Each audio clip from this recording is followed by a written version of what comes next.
Hello, welcome to another brilliant time on state television. It's time for the program, The Faculty.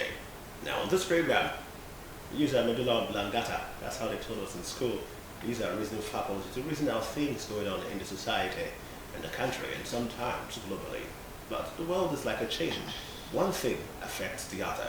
And that's how we're going to have a very strong conversation this brilliant afternoon. The conversation is about something that concerns everyone, whether you are a motorist or not. One way or the other, you feel the heat. In fact, the conversation stems outside Nigeria to the rest of the world. The topic is quite simple. Fuel crisis, the US-Iran war, and the Dangote refinery factor. My name is Francis Ofudue. Welcome to the program, The Faculty. Right here with me, I have two wonderful gentlemen who shall be privileged to have a wonderful conversation with us on state television. They are eloquent, they are ready, and they are kicking to do a great time on TV. Right here I have a gentleman who I love to talk to a lot. He is a politician, an inspirational man, he's a businessman, a real estate expert. He's one who would write books that could save your life. Nobody else but Chika Omoso. Good to have you. Thank you, and thank you, viewers. Welcome to the Faculty. Happy Easter. Okay, best of the season to you. And here with us is one who has gone past just being a legal practitioner, but he helps you understand the law because he is a doctor indeed. Dr. Sam Ugo. Good to have you. Thank you so much for Esquire. having me today. One of the things I wanted to study in school was law, but it was cumbersome to have gone further to get to the extent of a PhD. It is not late. You can still come. I'll give that one a rate check. But maybe you bring up your experience now with the conversation about the Iranian war and how it affects fuel, the rest of them, the fuel crisis that's beginning to should be blooming or growing in Nigeria, so to speak. I'm going to start first with Chika Omoso. Nigeria has faced repeated fuel shortages despite being an oil producer. The question is quite simple. And I think people might know the answer, but I want to hear from you. Why does this pattern persist? Good morning, viewers, once again. I wish I could really claim an alibi as to global effect on economies and securities and all of that. But the more I want to shy away from it, the more this stark reality comes to us that the world is a global village. We're no longer an island. Nobody's an island. And so whatever happens in one region is bound to affect the others positively or negatively. There are some people who currently, as we're talking, their economy is booming because of the US-Iran war. But the question I want to ask, it begs for an answer, and you could provide for us, is what is that factor that determines that a country can only be affected by negative things and not positive things? Why is it that we're always affected negatively by what happens outside? We'll never hear or get a scenario where we are affected positively by what is happening outside. Each time we want to talk about globalization and the fact that the world is a global village is because something is happening elsewhere and is affecting us negatively. If it does, it can be our money, it can be our oil, it's just to say, for me, the only thing in my head is that we're not a nation who is prepared to take care of our people. So we're only shifting blames. Yeah, because we have oil, and even the Dangote refinery is complaining of not having enough crude oil from us to produce enough refined oil for us. And like I said, there are countries who are booming now because of this war. They have something they are supplying to the US or to the Iran. I'm not talking of only arms. I'm talking about normal basic life. Why is it that it's only bad things that affect our country? We travel out, we see things, economies are booming, things are working, there is security, but just anything outside there, we say, it's because of Iran. There is nothing affecting us from outside, though. The problems we have in the country is within us. We are not a sincere people. We don't have value for ourselves, and we are only shifting blames. That's the way I want to tackle it this morning. I stand to be corrected, but why? The question is why. If I find answers to why we are not booming in this age, in this era, and we only complain of negative things, then we could begin to look at them. Because I don't see any reason why a nation that has oil, enough crude oil, is complaining because US and Iran are fighting war. Even the people fighting war are not complaining of these resources. I'm going to interrupt you, but then what I do normally, I'm going to twist it, and maybe I might even be adding more context to what you're talking about, and read out some stuff that I just saw. There are some countries that are benefiting short-term gains, according to research, or should benefit. One of them happens to be, we have several countries. We have Russia, Norway, Canada, Brazil. And there should have been Nigeria. That's what it says, there should have been Nigeria. And it's described that it's an opportunity, but it's not automatic. And that opportunity is basically on paper. Nothing is automatic. The Dangote factor might come into play now, but let's continue. I'll move to Barrister Sam, or Dr. Sam. I can call you Barrister Sam, but it's still very apt. Because there was subsidy removal at some point. And, when it was removed, I remember on the first day of, not Christmas, on the first day of inauguration of the president, he made that statement, fuel subsidy is over. And he got an ovation, not from the Nigerian people, but from those mostly at the helm of affairs who were saying that he took, the bull by the horn. He took a bold step that nobody had the heart or the pluck to have taken in the past. First, good luck, Jonathan, President Muhammadu Buhari, late President Muhammadu Buhari, and the rest of them. They could not take, the heart to do things like that. Well, he did it. And in fact, what we heard from the bourgeois, from the economists who were pro-fuel subsidy removal was that it's going to be uhuru for Nigeria. Everything is going to get better. We're going to take from these monies and handle other things. So with the subsidy removal and recent market reforms, are Nigerians more exposed to global fuel shocks today? Yes, you can see that is still the rhetorical question that Nigerians and everyone is asking, yeah. Just like my friend just posed the question, where have we gone wrong? Why are we suffering? Why is this affecting us, adversely? Are we not to be affected, positively? That is the question he just posed. Me too, I'm posing the same question. Having removed the subsidy, everybody expects that it's going to be boom, boom for Nigeria, win-win for Nigeria. In a situation like this, we shouldn't be complaining. Yeah. But unfortunately, the reverse seems to be the case. Yeah. The question is, how did we get here, and why have we remained like this?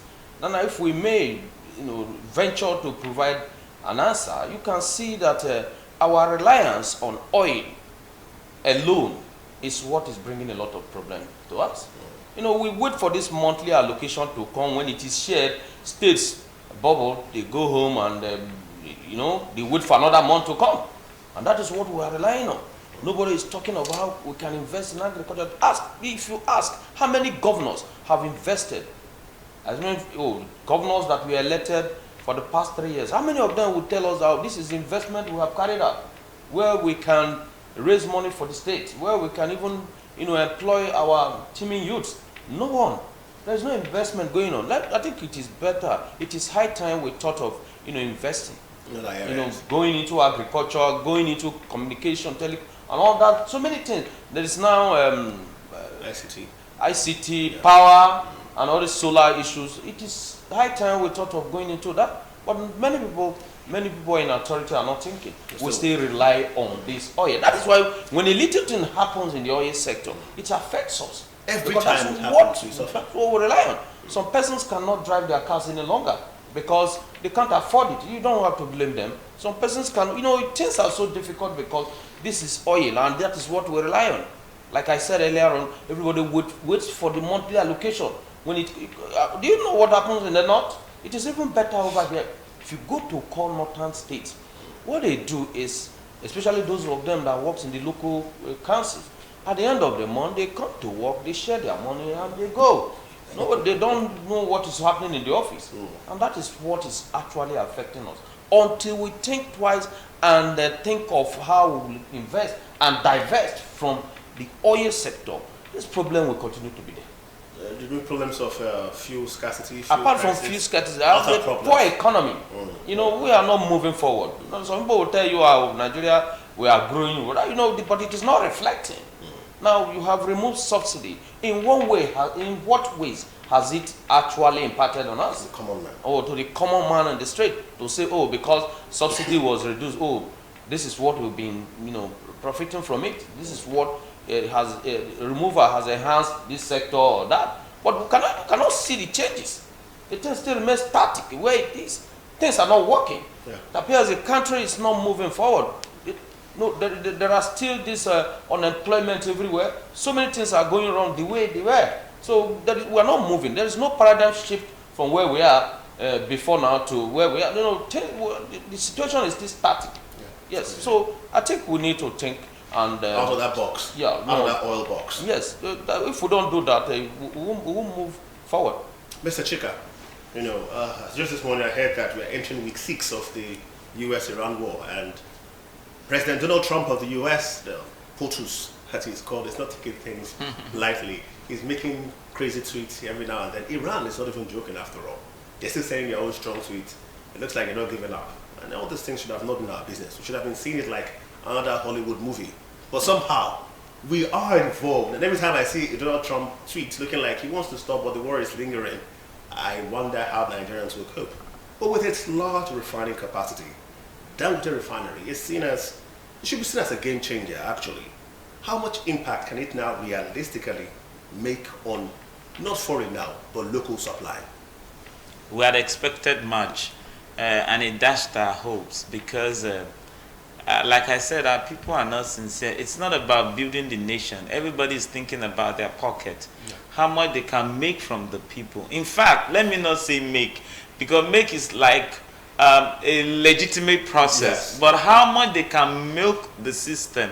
You know, you use public funds, you create industries, because this refinery is not owned by Dangote alone. He's a businessman, and naturally every businessman has partners, and he partners with even those in authority.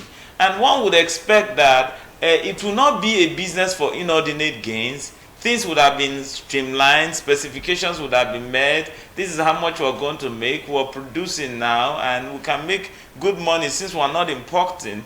And that should have been the game, so that the turnaround will be there. One would say Dangote refinery alone cannot sustain the country. But if all Dangote was producing is supplied to us, we'll have more than enough. If it's about deregularization, or what do you call it, of the downstream sector, where everything we want the thing to just play out economically, the forces of demand and supply, we want to reduce a subsidy or remove subsidy and let the forces begin to act. It should have been better. But now, it looks like even Dangote prefers to give his oil out than to supply to the country, in as much as there's an agreement that we will supply him some quantity at a particular amount to refine for us, you know. But like I said, the lack of sincerity on the part of businessmen and the government, because he's a businessman, but I think he's under the control of some powerful men in government, so that he's not doing things as he should as a businessman. Although naturally too, as a businessman, he wants to make his gain as much as possible. But I'm saying as a nation, because we gave him some support to have this refinery. This refinery didn't just come because he's the richest guy in Africa and he had the money to have that place and build it. There is a support, directly or indirectly, that we know. But it's not panning out. There's no, thus far, we cannot say that we are enjoying a better fuel supply system in this country because Dangote refinery came on board. It has been one issue to the other. The same issue we've been battling with. Fuel has gone up, maybe because of the subsidy removal, but it's still shaky. We're not when MTN came, it didn't last for long. In fact, when they were making an advert on TV and on radio that we see a wheelbarrow pusher using a phone, I was imagining the impossibility. You know, I was imagining how possible that could be. It sounded impossible in my head because then an MTN SIM was about 13,000, 19,000. You know, I didn't talk about those who bought for 36,000, yes. But as at the time I started using, so I said to myself, how can a wheelbarrow pusher afford the line, not to talk of the phone? But today, indeed, a wheelbarrow pusher has a phone. And it didn't take years. It didn't take, this is over 3 years. And we have not seen the effect of removing the subsidy, making the market economy work. Because the market economy ensured that someone like Glo decided to go per seconds and MTN had to bring that. Before, once they cut, you know, and all of that, things were changing. We're seeing the changes. But now there is not a complete free market system where the forces of demand and supply play their role. If you don't want to give us a so rate, we'll go elsewhere. We will get it. We may even get it better and get it cheaper. We want that to begin to happen in the downstream sector. You know, let's have much more refinery. Let's not, you see, monopoly is a problem in business, in any economy. It looks like this Dangote has a luck with monopoly. It comes to cement, is Dangote cement for a while, after a long while. That's why we're still having problem up to today. Now we're having oil because, again, he's a smart guy. So I give it up for him because there's always a benefit of being the first. He was the first there, he's the first now in oil, and he's not doing any better. We need to have another of Dangotes. Competition. You know, so that the competition will be full. We will have people going per seconds and we'll have people going per minute. And if we can't take per minute again, you'll be forced to do per seconds.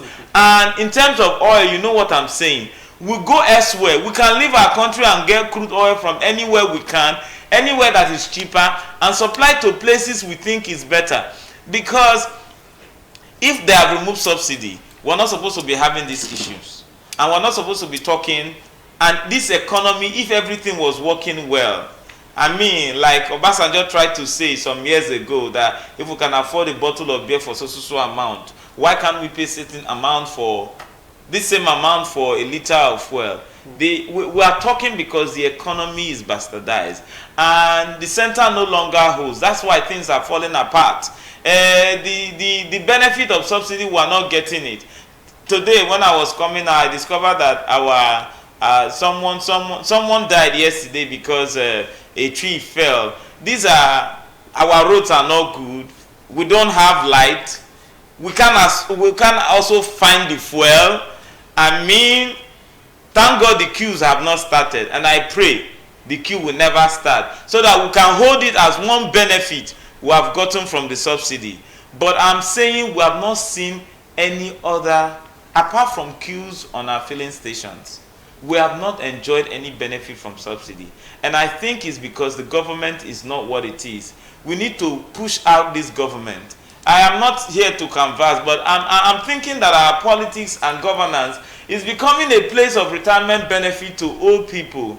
Even people who should sit down and become statesmen and encourage young men and women to go in to represent their people and work for their people are canvassing for votes now, using states' money. And because people want to enjoy from them, they keep saying, Oga go, you will win. And you bring the money, and because, again, our system is bad, we went to school, but we are not fully educated. We forget that no matter how much they give you now, it's not equal to 4 years of suffering.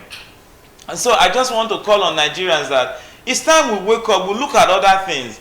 We have bad followership, but leadership in this country is bad. It's not helping us. And we can't keep talking. We can't be a talking people. Let's come to a stage where we begin to enjoy leadership, our nation, citizenship, you know, the benefits of belonging to a country. I'll have to stop you here for the time being, just for the time being. We'll continue as far as the conversation is concerned. It's a lot, though, and I understand the emotions here spiraling, you know, let's get the government out.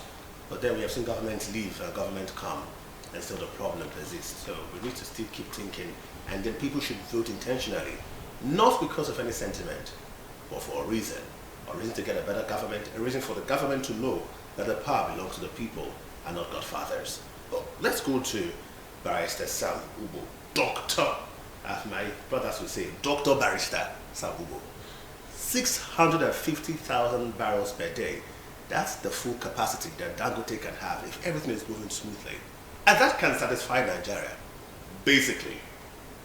In this country as we speak, oil rigs are drilling. They are drilling massively. In fact, their facilities are trying to get back to work in a hurry because the business is booming. And so I get very the people are extremely confused. Oil rigs that drill oil, they are booming. They are drilling oil wells, they are bringing out oil. Dangote is right there at full capacity, 650,000 barrels per day. That could have handled Nigeria roughly. So what's going on? Why is Dangote not under some level of pressure as we speak? Why is this math not adding up at all? Yes, that is what you see in a country where politics take over everything. Now, the problem is this. Now, the man requires crude, our local crude. When I mean local, I'm talking about crude from this country. But unfortunately, he doesn't get what he wants. And oftentimes, this man imports or buys crude from another country. And you don't expect him to refine and sell the same price he would have sold to Nigerians. That is where the problem lies. Now, why is it that he cannot get enough crude to refine so as to reduce the price of fuel? And that is what you are saying. You see that the politicians, the bourgeoisie somewhere have hijacked the system, the process.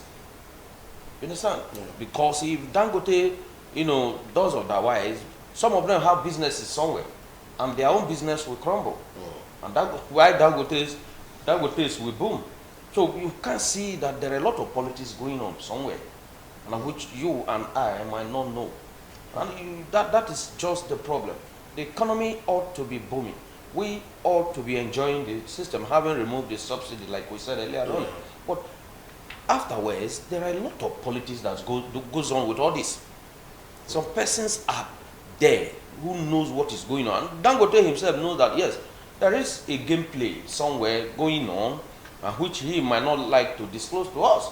At the time, he opened up, and to an extent. But unfortunately, there are so many games going on somewhere among the bourgeoisies who are businessmen, who are international businessmen and all that preventing him or are preventing this whole thing from working. And that has been our problem. Some persons believe that once they are in authority, that they are above the law and that they have everything at their own disposal. They decide what happens in the economy, what they decide, what happens in the political realm and whatever. So they are there manipulating the whole thing to work out for their own good and for their benefit. Don't forget that those who are in authority, especially in a country like Nigeria, now whatever they do is just basically on their personal interest. They don't think about you and I. They think about themselves and their children yet unborn. It becomes so foolish at times when I see these people, reason the way they reason. You keep billions, not just naira, but billions of dollars and pounds somewhere, and you continue to keep. What are you doing with all this money? Now, tomorrow you will give up, and the children out there will continue to sell and become drug addicts. That is what we see. So it is just foolish of some persons that we kind of have all this thing at their disposal rather than make this available to persons out there, but they try to keep it and ensure that it doesn't go out. By so doing, the masses continue to suffer it, and they don't care. By now, all these problems shouldn't be there, especially this time that is a political era. Now, very soon we'll be talking about the elections, and look at what we are seeing. Unfortunately, where we should have checkmate them, it is so unfortunate that oftentimes votes do not seem to count. That is where the masses would have said, what you are doing to us is bad. In this state, what you are doing to us is not good. The only way we can challenge you, the only way we can checkmate you is during periodic elections. But unfortunately, many people are not even interested. Many people are not willing to cast their vote this time around. They are not ready. Some will tell you that whether we vote or not, it will not work. we know that our vote cannot make a difference. But that is so unfortunate. No, it's so unfortunate that the country is, at this stage where we are right now. It's so unfortunate. Chika, well, I'll still go with that question for you because I know you're quite concerned too about it one way or the other. Talk about how much Nigeria drills oil. A few years ago we had a few, but now I think as of last year we had about 40 to 50 oil rigs drilling for oil. And that's why I say that if you go to Port Harcourt, if you go to Lagos, you see guys having their round table drinking and planning how to bring rigs into the country. Let's drill oil, let's drill oil. I found out too that some of these drilling companies have contracts already tied to foreign countries, so they supply to foreign countries when we have a Dangote refinery here. And you rightly mentioned about monopoly and how we enjoyed the dividend of having a non-monopoly system when we enjoyed telecommunications during the Obasanjo era. Yes, it was MTN and Econet back then. And we saw how Glo destabilized the flashing system. I remember we used to call it flashing back then. When you flash somebody. And 49 naira disappeared. If the person big seat, it was a game. Big seat for a second. It was a game. It was a game for teenagers then. It was a game. So say you flash me, I'll pick it, And then you're 35 naira. Was it 45 naira then? There was a time it was 69 naira. Then came, it was just coming down. And if you put 69 naira in Nigeria's economy now, it's more than 500 naira now. So you can imagine how much money we're just missing from a flash. But Glo came and brought in pay by the second. Monopoly ended instantly. Econet and MTN had to switch and go by the second. And things got better thereafter. In fact, they began to drop the prices of SIM cards and the rest. Phones became SIM card became free. Yes, became free. They almost gave you one free for taking one free. So it became that free, and Nigerians began to enjoy and live happily, telecommunicationally, if there's a word like that, ever after. The rest is history. And now we're talking about fuel. Back to the fuel matter. And you notice how our tone has gone down again. Because that monopoly, the monopoly we are seeing now in the Dangote refinery might not be helping at all. But Dangote seemed to have done it before. Yes, because when we had Dangote cement, I never heard anybody complain about no cement. In fact, people could build their houses. Dangote has built many houses in the country, whether we like it or not, although people pay for the cement. What is changing now? I just mentioned that under full capacity, 650,000 barrels a day. They can produce 250 barrels a day. Every day in this country, Dangote can do that and satisfy Nigerians. So what is going on? Well, what is going on is what must go on. We think people are sleeping, but we're not sleeping. I know in the near future we're going to hear about a new refinery. It may not be as big as Dangote, because that's the only thing that solves the problem. When you have competition in business, even in telecommunication, you and I can bear to the fact that they are not even well regulated. Yeah. Because as much as this competition comes in, we need a government that is thinking to regulate. And when you have a thinking person, sometimes they think you're encouraging crime. A presidential aspirant or candidate once said, these people that you say illegal refineries and whatever, why don't you give them license so that they could be supplying local needs? And people like Dangote could be talking them. Those are the ones that appear in the stock market. They should go and, but at least we have what we need as a people. You give them license to operate legally so that they can sell to your people and sell to the, and but we said no, it doesn't work like that. We're trying to encourage. So we should have people who are going into the oil business. And it's because, again, our system is not working. This federal system that we're not putting in operation is affecting us. Waiting for the center to give to the bodies. Instead of the bodies supplying to the center, it's a problem. Because guess what? What stops the Niger, the South-South governors from having a refinery or refineries? Let's say a Bayelsa, Delta, Edo come together and say, let's have a refinery. We can have business together. They can borrow money for that, and it's going to be fair. And have a refinery where we are bringing the crude, who are refining, who are selling to the nation. You see, that's why if you don't make a system work, it will work against you along the line. If we have a system that the bodies will generate to the center, everybody will be thinking of how to make money and generate. You resource control will be there. You take advantage of the economies of skills. What you are best at doing, you do it so fine, make enough money that you give to the center conveniently. And the center has a way of also looking at it, because with the way our governors are stealing, even the one that is coming from the center. Imagine if they have all those resources, but at least it will be better for us as a people, because we can hold them accountable. And this is why I preach that we must wake up as a people. Freedom is never given in any way, whether personal, social, political. We must wake up. This idea of our vote no dey count. The more you don't vote, the more they vote for you. That is the only tool we have for now. And the bourgeoisies are trying to make it irrelevant, make it look like it doesn't. We are not going to use that against them. But I'm telling you, we need to wake up. When we wake up, when a people wake up, those people who are oppressing them will seem to. I mean, people fought for freedom in those era where, you know, they are trying to colonize us. But our own people are not trying to colonize us, and we think we don't have powers over it. We have to wake up and fight for this thing. We know the people who can do this job for us. We will send them to do the job. And if you can do the job, come out for the job. Do not think you're not qualified. Some of them who seem to be more qualified than you today and were not qualified yesterday. You know, something just happened and they came on board. So you too can come on board. Do not feel weak. Do not feel discouraged. This country is a great country, and we all have to make it work. It's unfortunate that when people rise up to that position of authority, they no longer seem to understand. We now have those people and common people. They were common people before. Tinubu was not born a president. Sheriff was not born a governor. Unfortunately, when they get there, they forget that they rose from here.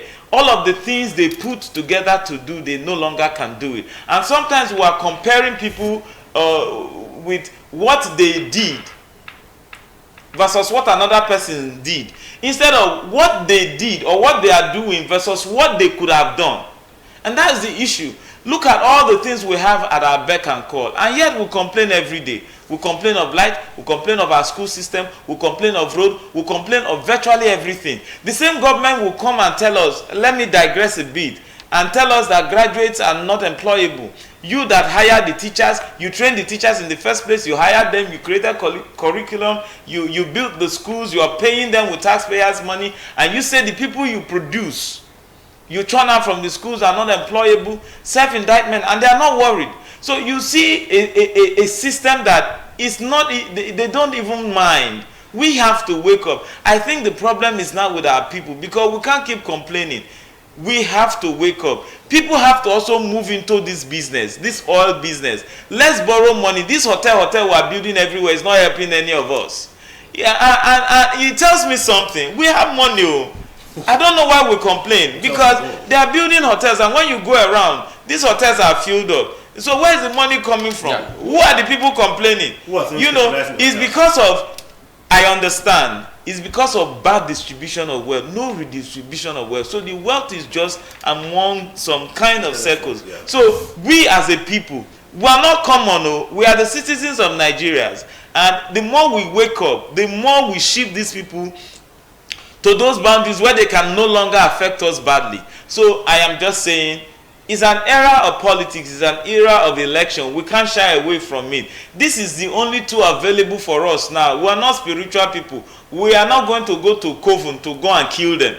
Because if we kill them and we don't wake up, somebody like them will also enter that place and will start complaining. I'm saying you have to wake up. Wake up and get involved. Not just come and elect somebody. Wake up and get elected. All right. We can make a change in our system. The thing about Chika Omoso is that he's a motivational speaker as well. So somehow it's going to go into motivation. But this is real. It's not just another motivational talk. We have to be part of the system to change the system. So it's not enough to keep screaming. You have to get into it. And if you are saving money for hotels, you might want to save money up for other things. Well, you mentioned something that I should speak to immediately. It's about illegal refineries. I want to make it clear that these illegal refineries are while we might empathize with what goes on against them from the federal government, I heard recently they had to shut down many of them, arrested many of those people involved. What they do to the environment is hazardous. For instance, the very popular soups that happens in Port Harcourt and other areas of the country is mostly, in short, it's largely, it's extremely, it's particularly from illegal refineries. It is so because you have not licensed them and given them guidelines. Let me explain it to you. They call it bunkering. Let me call it the local term. And what do they do there? They take crude. They get a very big pot, and they begin to heat up this thing, this so-called crude, until it becomes refined, in quote. And what is refined is not often good, and it knocks generators, it knocks vehicles down. So there's an after effect. But there are some other little ones that they're called modular, other ones. Nigeria could try to wake up and see what they can do. People made Oka gone, and people laughed at Oka gone.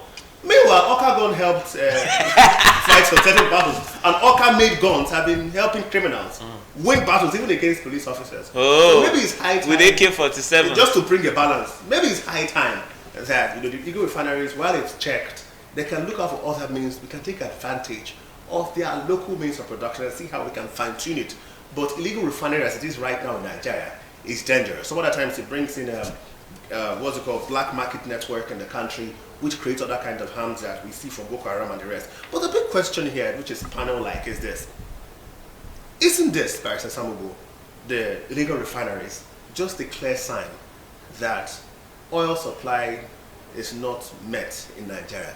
The needs for supply of oil is not met in the country. Isn't that just a simple Well, you can see that even the people you talk about, the people that we call bunkers or whatever they call it. Is it bunkering? Yeah, they call bunkers in the sea. Yeah. Some of these oil they refine are not even sold to Nigerians. Hope you are aware. Some of them are sold around different oil rigs there. Yeah, some are sold to even foreigners. There are a lot of trade, international trade going on in the sea.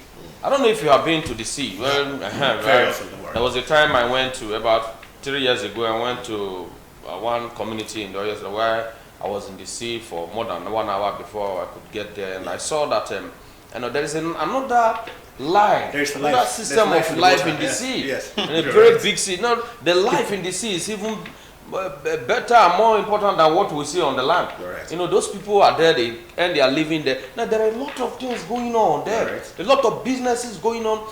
Do you know that some foreigners even come to the sea, they do trade by barter and do a lot of businesses and they go back? Yes.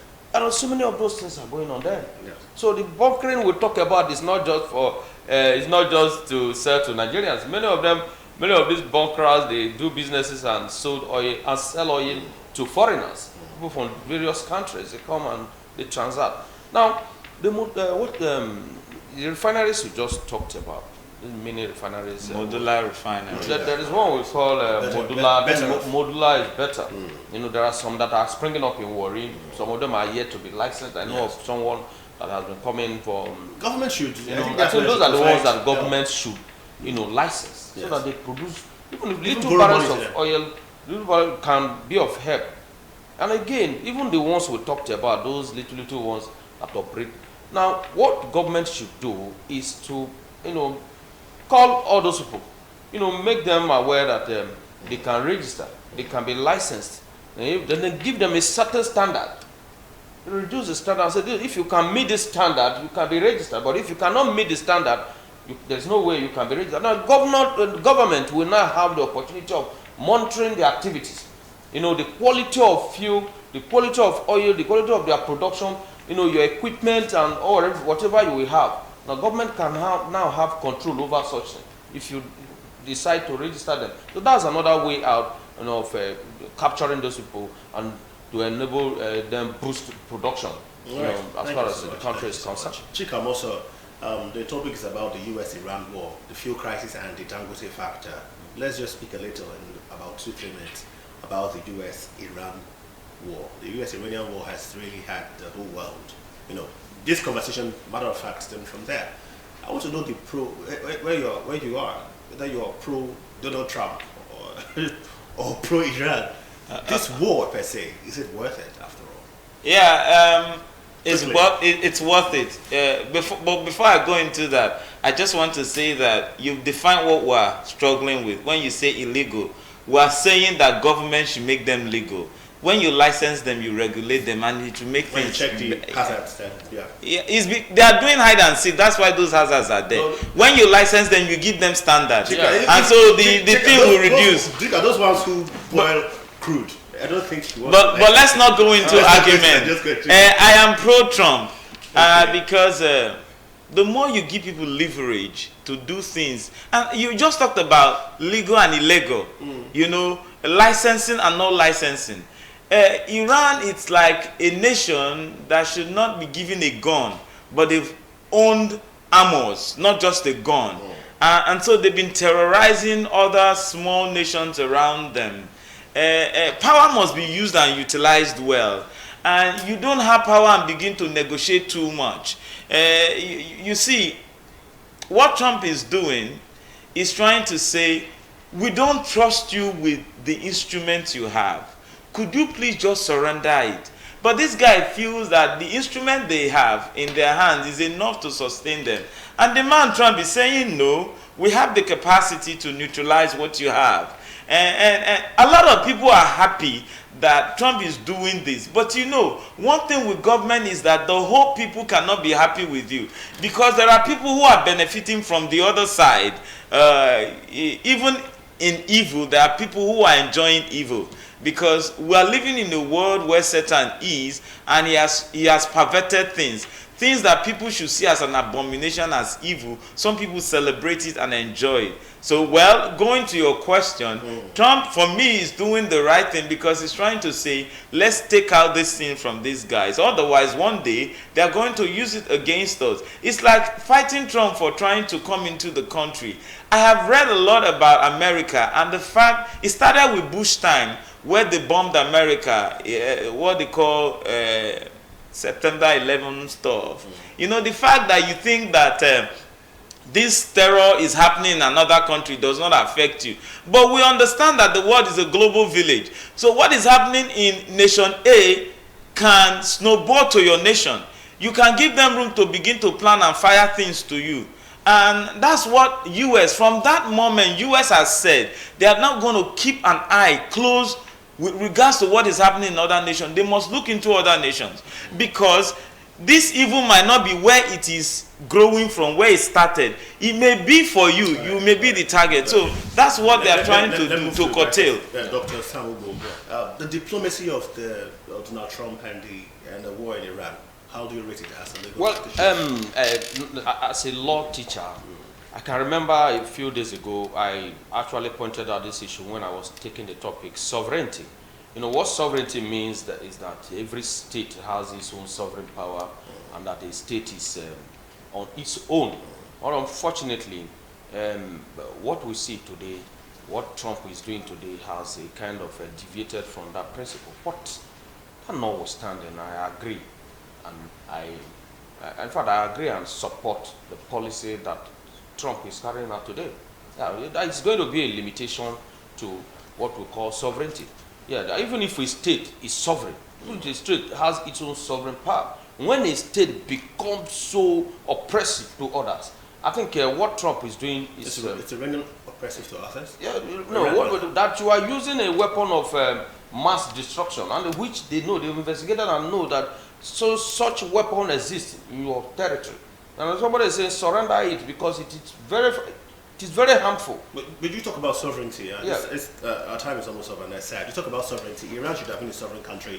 US is a sovereign country. That is what I'm saying. US has to weapons stop other country from having their own. Yeah, that is what I'm saying. That it is going to be an exception. It is now a new legal theory that is going to be developed. Right. But what Trump is now doing is an exception to that's the principle of like they said, in 30 seconds. War is a diplomacy that is taken to the other side. It's a continuation of diplomacy on the other side. So it's diplomatic to do what he's doing, because we can't have two world powers. They are the world power. Let Iran grow, and then they will be on the table with US. Our focus today was mostly the Dangote factor as far as the US-Iran war is concerned. US-Iran war, fuel scarcity or fuel crisis, and the Dangote refinery factor. And we've heard strongly that Nigeria has to wake up, sit up, and Dangote too has to wake up and sit up. Indeed, we need to have refineries working in the country, and drilling companies working for the refinery. We must supply and feed the Dangote refinery so that we can have a better country. After all, subsidy is over. It means that things can get better in the country, and we stop suffering where we shouldn't be suffering. Thank you so much, Chika Omoso. Thank you so for much, having me. Dr. Samuel. Thank you so much, gentlemen. The welcome. faculty returns tomorrow. Be here midday for another edition. My name is Francis Ofue. Good afternoon and goodbye.